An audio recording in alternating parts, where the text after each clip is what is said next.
გამარჯობა, ჩემო გამომწერებო და არხის სტუმრებო.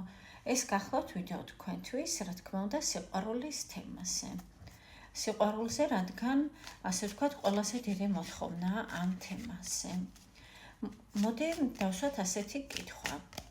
რას ფიქრობს თქვენს მიერ ჩაფიქრებული ადამიანი თქვენზე ძილის წინ? ძილის წინ ისეთი პერიოდია, როდესაც ადამიანი ფიქრობს, ასე ვთქვათ, იმას, რაც არის მისთვის ყველაზე მნიშვნელოვანი. და ვნახოთ აბა, თქვენი ადამიანი რას ფიქრობს თქვენზე კონკრეტულად ძილის წინ. არაფერი არ ხდება ურთიერთობაში, იმიტომ რომ არ გსურთ თქვენ. ისეთი დასაწყისია.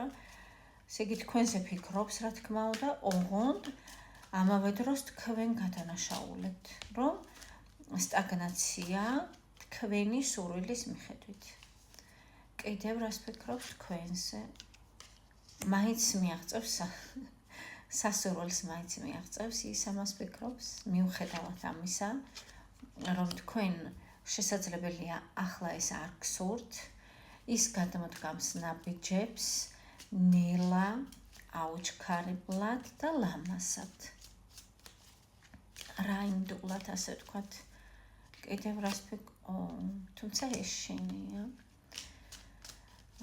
ეშინია იმისიც, რომ არ დაესიზმოთ სიზმარში თქვენ.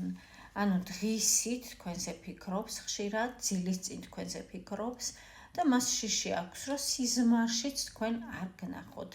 რატომ აშინებს მას ეს? იმიტომ რომ არის ამითი უკმაყოფილო. მას სურს, რომ თქვენ ფიზიკურად იყოთ მის გვერდით და არა რაღაც ვირტუალურად, ასე ვთქვათ.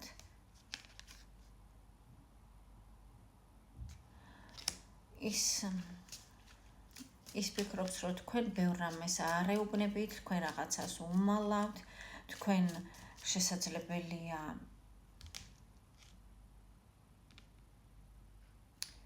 манипулირებთ კიდეც მისით. არც ესე კარგი ფიქრები აქვს ძვირფასებო. კარგს არაფერს არ ფიქრობს და სასიამოვნოს თქვენზე. ფიქრობს, რომ უნდა გარისკოს და ისე რაც მეტ ფიქრებს ვეცნობდი ძვირფასებო, მით უფრო უარესი და უარესი, ასე ვთქვათ, ამოდის. ფიქრობს, რომ რისკია თქვენთან ურთიერთობა და რატომ? იმიტომ რომ სიყვარული არის, რა თქმა უნდა, აქ, თუმცა მაინც არის სიყვარულის მიუხედავად, აქ არის დისტანცია, აქ არის სიშორე. ასევე ის ფიქრობს, რომ შესაძლებელია თქვენ უღალატეთ, ან ღალატობთ, ან მომავალში გააკეთებთ ამას. ანუ მისი ფიქრები უკავშირდება იმედ გაცრუებას. მესამე ადამიანს. თუმცა ზოგჯერ მაინც ფიქრობს, რომ იქნება ეს ჩემი ფიქრებია, ჩემი გამოგონილია და მოდი გადავდგამ ნაბიჯს, მიუხედავად იმისა, რომ შესაძლებელია იმედი გამიცრუდეს, მოდი ვიმოქმედებ. რაღაც ასეთი არეული ფიქრები აქვს, მოდი ასე ვთქვათ.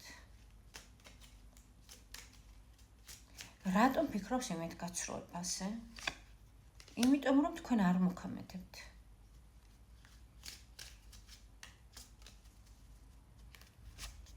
იმიტომ რომ შესაძლებელია წახვედით მისგან. და ის ამაზე აგებს თავის საკუთარ ილუზიებს. და რა შეხება ეს მისი ილუზიები? ანუ რა გონია, რომ თქვენ რატო არ მოქმედებთ? აი, მე ხმართ. ანუ გონია, რომ ვინმე გყავთ.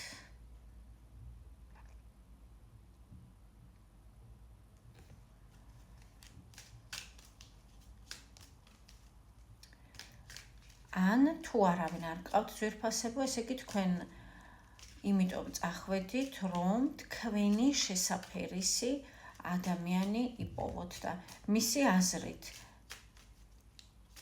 რას ფიქრობს, რომ არ არის თქვენი შესაფერისი?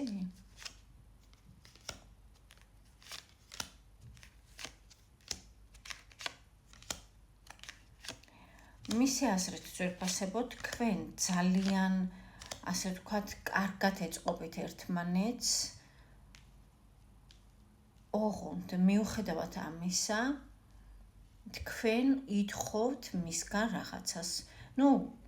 კომფორტის ზონიდან გამოსვლას, მაგალითად, პასუხისმგებლობის აღებას, ასეთი სტილის რაღაცებს, მეტ ქმედებას ითხოვთ მისგან, რის გაკეთებაც მას არ სურს.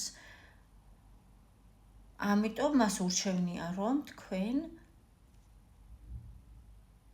იყოთ მისთვის კომფორტული, თქვენ მას რაიმე არ მოსთხოვოთ, უბრალოდ იყოთ მის გვერდით. ესე თვლის, ის არ უყურებს საკითხს, რომ დაუშვათ არ არის თქვენი შესაფერისი ან არის, ასე არ უყურებს. ის უყურებს პატრიარქალურად, თვლის, რომ მას სურს, რომ თქვენ იყოთ მის გვერდით და ეს უნდა იყოს თქვენთვის საკმარისი. ამაზე მეტი არ უნდა მოითხოვოთ რატომღაც, რა ვიცი. დღეს რაღაც ცოტა უცნაური დაშლა გამოდის.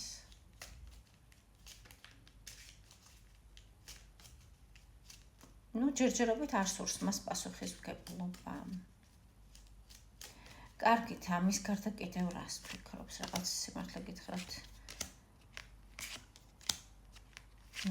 არ გავახმოვანებ, რასაც ვფიქრობ, კარგი, ისეთი ის არის რაღაც განწყობა.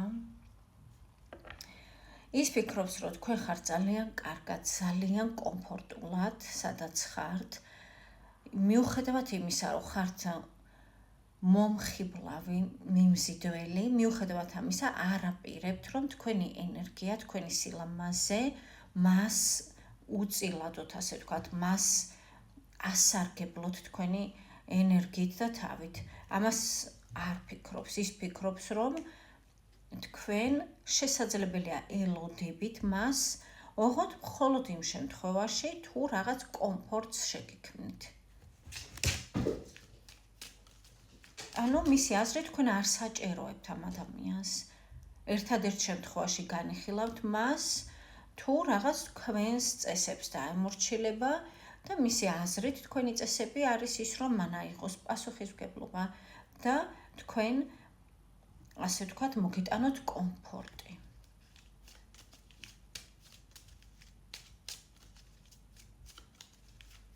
მისი აზრით, მოდი ნახოთ, ის როგორ ფიქრობს, რომ თქვენ, ასე ვთქვათ, როგორ აღიქვამთ მას. თქვენ დაიღალეთ მისგან, მისი აზრით, ამიტომაც წახვედით. შეიძლება საერთოდ ნანობთ მასთან ურთიერთობას, რომ ოდესმე გქონდათ, თუმცა გიყვართ. მიუხედავად ამისა, თქვენ სიყვარული გაქვთ მის მიმართ, თქვენ ემოცია გაქვთ მის მიმართ, ეს მან ზუსტად იცის, რომ თქვენ ის გიყვართ. უბრალოდ დაიღალეთ მისგან.